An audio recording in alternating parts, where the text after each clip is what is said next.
Welcome to my channel. This is Lori, and in today's episode, we are going to talk about a personal photo project that I just completed called The Essence of Spring. This project was based on an artist inspiration. In today's episode, I'm going to tell you a little bit about the artist that inspired my project, and then I will walk you through one of the images as I edit the image. This project was based on creating images that had a very painterly look. In order to do that, I used mainly 3 programs to process the images: Lightroom, Photoshop, and Topaz Studio 2. So let's jump in and learn a little bit more about the artist that inspired this project. But take just a minute, click like, and subscribe. The artist that inspired my project, David Hockney. If you're not familiar, David Hockney's been out in the British art world and in the world with art since the 60s. What's interesting about David is he is an artist that has embraced technology. And since the 2000s, he has been mastering drawing, painting on an iPad. And that is the collection of images that I got to see in Chicago last fall. This series is called Spring in Normandy. And during 2020, David Hockney was able to go to Normandy and spend spring and just captured its beauty in just an incredible way. You can see some of the images here on the screen. If you just search David Hockney Spring in Normandy, you can see all of these incredible images. Now, I got to see this exhibit life-size, and it was amazing to see these images printed, all the detail, the use of different art techniques. They're very impressionistic, use of pointillism and some of the Van Gogh and Renoir strokes that you use with your brushes, and just really, really beautiful, amazing, bright colors, and just really capturing the essence of spring. So I was really inspired by the works when I was there, and especially this image is one of my favorites. And I thought, let me use this inspiration to create some painterly David Hockney inspired images of spring this year myself. Here is an example of the exhibit. The exhibit is still traveling. It was in Chicago last fall, and I know it's traveling the US and in the UK and other countries, so maybe you'll get to see it sometime. They're really amazing when you see them up close, just all the detail that he captures. And he does not only trees, but branches, collections of flowers, garden scenes, but the trees are probably the most stunning. So that was my inspiration. I did look at the strokes and the style of his work, and so you will see when I show you an edit that I did, I wanted to emulate that, and so I used 3 different programs to work with my photo images that I took. Now, it is just the beginning of spring here on the East Coast in the US, so I have just started my project, but I wanted to share with you my progress so far, and as things continue to bloom and evolve this spring, I will continue to add to my series. So up next, I'm going to walk you through one of my edits, and we'll go from there. So here's an image that I've included in my artist-inspired collection. This was a spring shot made at Brook Green Gardens in South Carolina, and this is early spring. You can see the azaleas. There's some wisteria on this tree. I just love the water reflection and just felt like it was a nice image of early spring and one that I could do some creative editing with. So I'm here in Lightroom first, and I've made just some basic adjustments. So I brought down the highlights a little bit, opened up the shadows, and added just a little pop of saturation as just a global adjustment. So right now, all I've made are those global adjustments. At this point, I'm going to take the image into Topaz Studio 2. And so we will go edit in Topaz. Now I'll put the link in the description to the program Topaz. Topaz is a creative editing program. It's a one-time purchase, and I love it. It is great for adding quick, creative elements to your images. So the program works seamlessly with Lightroom. It's going to prepare the file, and then it will bring it over, and it makes a copy. So it doesn't destroy your original image, which is great. Okay, so now that the image is here in Topaz, I'm going to go to the option Add Look. And this is where there are hundreds of presets. They're basically like presets for your image. I'm going to use the category Artistic because these are going to give me more of the painted look, more of an artistic look. My original vision for this was to do a pointillism, which in painting is the process that looks like small dots. So I'm going to show you that first. So you can see how it's giving us some small dots all over the ground and the flowers. Now, I really like this for the flowers. So I think what I'll do is apply it. And now what I want to do is I'm going to create a mask because I don't want it all over the image. So I'm going to invert the mask. And with the brush, I can now come in, maybe not quite at all 100% white. You're going to need a white brush because you have a black mask. So the mask is hiding the pointillism, and now we're going to bring it out. So I'm just going to start brushing it on and see at what transparency I like it. And I really just want to hit these flowers a little bit with it, just to give that kind of stand out, almost three-dimensional pointillism look. Now you can see it's also giving it a little bit of a glow. So I'm going to check that in just a minute. I'll show you where to check for that. Sometimes there is a texture added when you do these looks in Topaz. All right, so I'm going to come around and maybe do a little pointillism here and maybe a little in this wisteria. Come down in the water. So this is the first effect that I'm going to do to this image. Come around in this area and I'm just kind of popping it on. I don't want to brush it, really just want to pop it. And I think I'll add a little bit up here. I think this was a dogwood tree. Okay, so I like that so far. I don't want to lose all the detail, so I'm liking that effect. And I don't mind it right there on the tree trunk. I think that is okay. We can always bring some back. If we want to come in and bring a little bit of that tree trunk back, we can do that. Now, if you're ever curious what is included in your brush, you can always click on the underneath the category. So this is an Impressionism brush, and you can see all the details. Now, one thing that we may want to check is under texture, you have to scroll all the way down. There's solid, but you can also do original. So if we click that original, it will remove some of that white glow because Topaz automatically with impression puts a texture on it and it puts it as solid. I like to go back to the original so we have our original image and we don't have any of that extra texture. Okay, so this is the first step. I'll show you again before and after. So now the next thing I want to do is add another look on top. So I'm going to go to Add Look. I'm still in Artistic, and this time I'm going to scroll down, and I'm thinking that I may want to use some Renoir. Renoir can be really neat and dreamy, especially for a spring look, and it has some of the brush strokes that are similar in my artists that I was inspired by.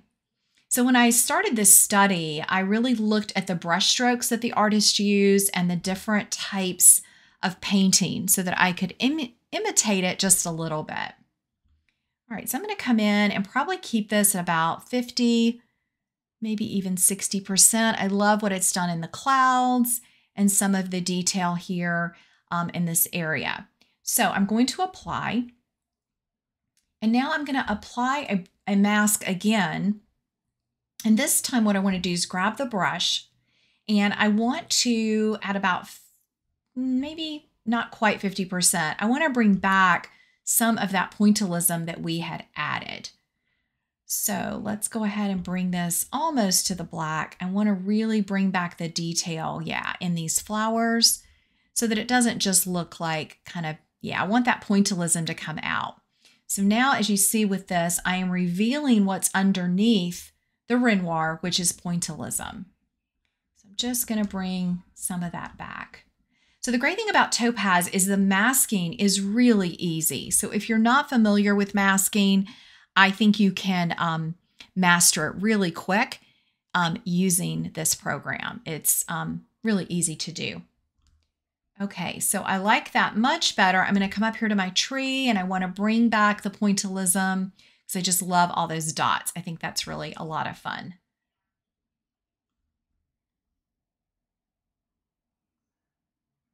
All right, so at this point, let me just mask that a little bit more. Okay, so at this point, I think I am good to go. What I'm going to do is accept the image, take it back to Lightroom, and then what I want to do is go into Photoshop. So in editing these artist-inspired images, I'm thinking of it like a painting. So I'm going to be adding multiple layers to the image to get the effect that I want. So I'm going to bring the image now. It's going to save it back in Lightroom. So here's our image. And there's a couple things I want to do really quick. I do want to, I'm going to use a mask, and I'm going to use the objects mask. And what I want to do, I'm going to grab the square, is I just want to grab the tree here, probably to right there. Let's see what it does. Okay, it did pretty good. What I want to do is just open up the shadows here a little bit because they just got a little dark. So there we go. I like that a lot better, just opening those up just a little bit in that one area. And the other thing I want to do is grab a brush. And this one area with this front flower is a little dark. So I'm just going to come in. And again, we'll open up the shadows a little bit.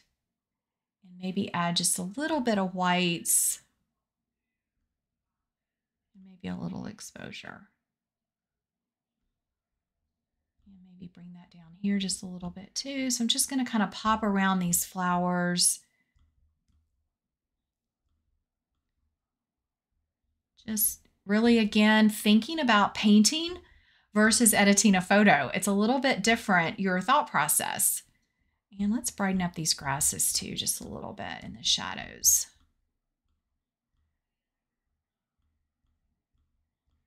Okay, so this is before and after. So just a little bit enhancement there. Let's maybe brighten this tree too. Okay, so at this point, I am going to right-click on the image and do Edit in Photoshop. So this will be the next step of my image. And here, I need to do an update on my camera raw, but this is where I want to do just a little bit of cloning to the image.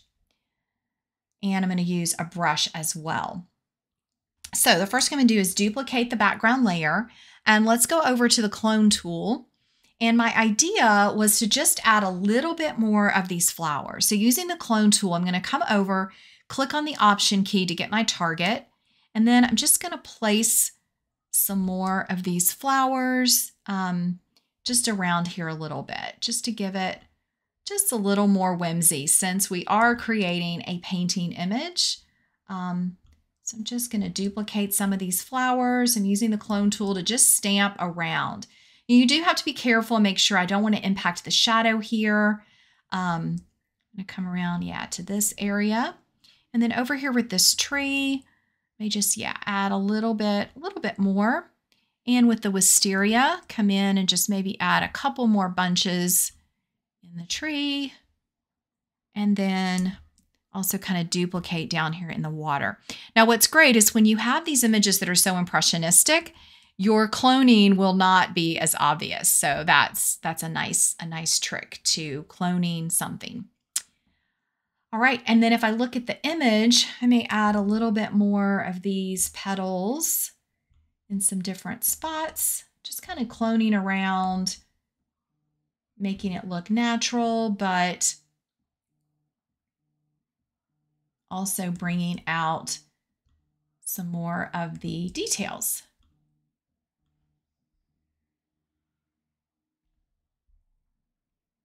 So I'm going to come here and just add just a little bit of extra, maybe right in there. I'm not sure I like that one. Let's go back.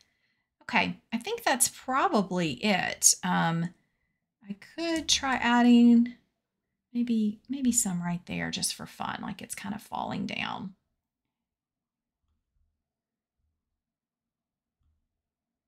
some back there in the woods. Okay, so at this point, I like that. Let me go back. I'm not sure I liked that one that I just added. No, I think I like it the way it was. You just have to kind of look and play, and let me maybe just put a few down here on the ground. Okay, that's better. All right, so the next thing I want to do is I want to use a brush to add some final texture to make it really look like a painting. So I will include the link in the description, but Adobe Photoshop gives free brushes that you can download and add to your brushes. Now, if your brush folder or your brush menu is not showing up, I'm going to go ahead and close that tab. Then you can go to Window and just be sure you select Brushes. And then any brushes that you have loaded will show up. So this brush that I'm going to use today is in the Spring 2022 collection that, again, you can download. And I'll include the link in the description of this video. So the one that I've chosen is the pellets.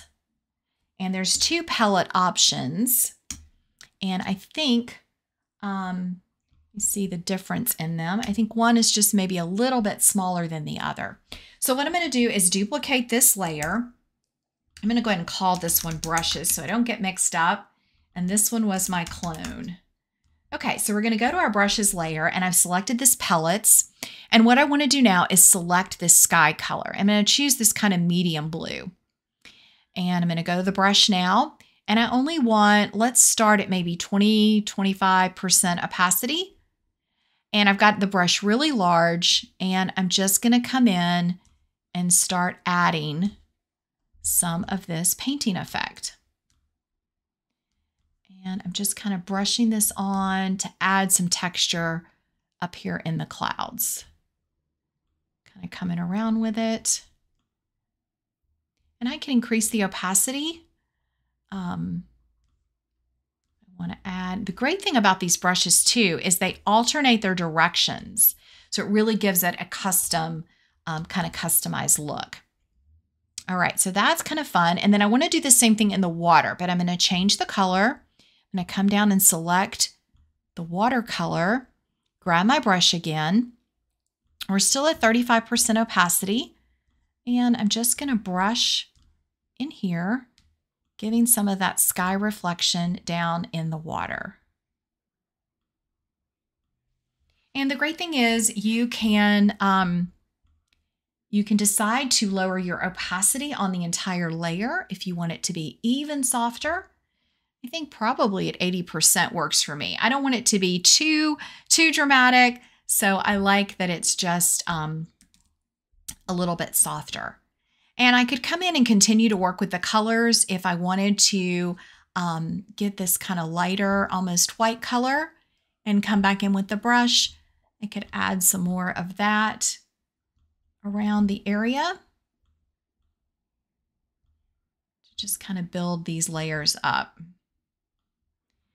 And if something you don't like, you can grab the eraser, you can undo. So you've got lots of ways that you can correct if you do something that you don't like. And I may just add at a really low opacity. So continue working with your blend modes, just a little bit of that lighter color down here. Let's see, I want it even lighter. So let's take the opacity to about 10%. And yeah, just want to add to match the clouds in the water, a little bit of that white. Okay, now the next thing I'm going to do is I am going to duplicate this layer again. I'm going to call this some cleanup. And what I want to do is over here with the clone, I do want to, I need to grab a regular brush. So let me go get just a soft brush. Let's see, general brushes, soft round. And what I want to do is I'm going to make this small. I want to just clone out this kind of blur in the water. So let me grab clone, get my target. Yeah, and just clone that out. It was a little bit distracting. There we go. That's better. Then I'm just going to eyeball the image to see if there's anything else that I need to clone or modify, and anything that I want to add. I may actually add a little bit more of these dogwood blooms. Let's add a little bit more of those on here.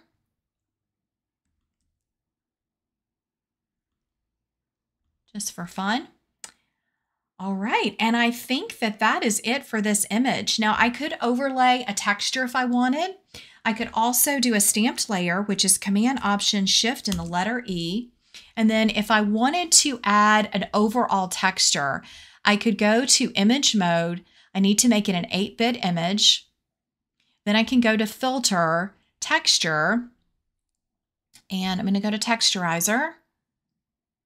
And here you can see I can do a regular texture, and I love to do canvas. So it's going to process. It's going to really give it a canvas look. And I like to keep the scaling really small. And we're just going to say, okay. Now if I'll zoom in, you can see it's kind of got that texture look.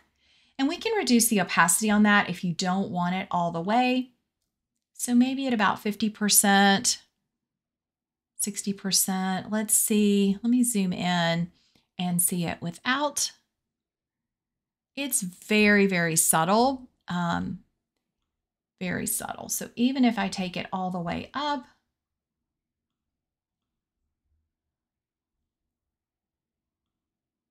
yeah, I'm hardly noticing it, but I do think it gives it a nice finished look. So that's going to be it for this version of one of my artist inspiration images from the David Hockney inspiration collection that I've done.